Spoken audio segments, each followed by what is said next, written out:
So my background again is in ecology. Mainly disturbance ecology is what I was focused on. So a disturbance can be natural or human caused.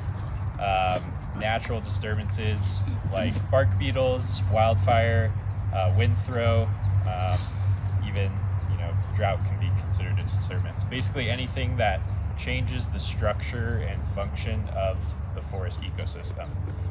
We've been experiencing bark beetles. You kind of see it near Black Hawk, Central City, all the needles changing colors, trees dying. Those are kind of in compounding effects with more drought that happens kind of as we see this changing climate. Wildfires we've seen are increasing in size and severity. So in an area like this, in Gilpin County, we have not seen a large wildfire in over 100, 150 years. And it's pretty apparent when you look at all the hillsides with just a carpet of trees, no real openings due to no fire. There's no kind of natural management going on. Before people moved up here, fire acted as that natural manager. It would burn, in different areas, I guess. It would kind of be this management style of, removing the undergrowth, the fuels on the ground, and then up in higher elevation forests where we have kind of more, denser tree structures, it would burn at higher severity. So different forest types burn at different intervals. Up here, does anyone know the elevation we're at? 9,000. 9,000, roughly, yeah.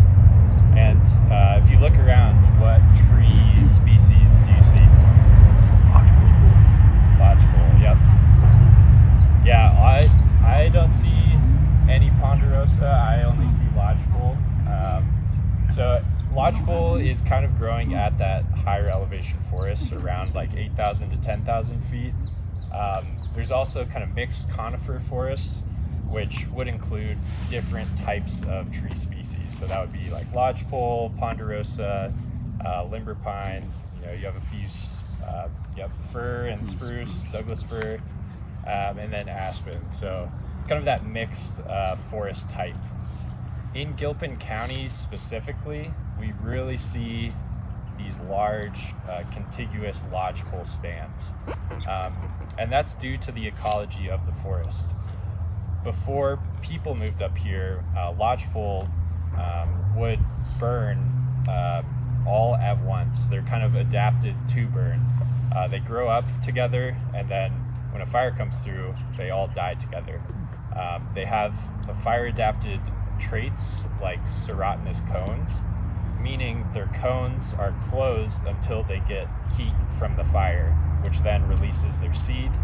After the fire on all of kind of the disturbed soil, they pop back up and grow up together. So in this area, you can see these trees are relatively the same size. They're all lodgepole, meaning 150, 200 years ago, there was likely a large fire in some of these areas, having lodgepole kind of pop back up.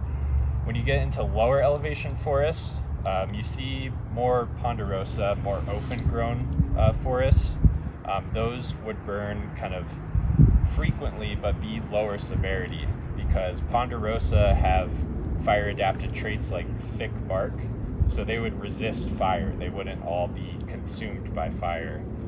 Fire would burn kind of on the ground, move around, and not take out, whole hillsides, depending on weather.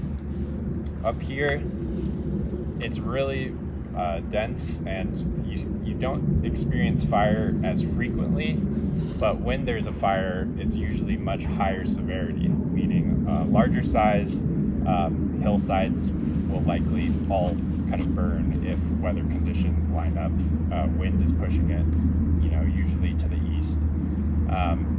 So that's kind of a brief overview of where we are property. I guess as far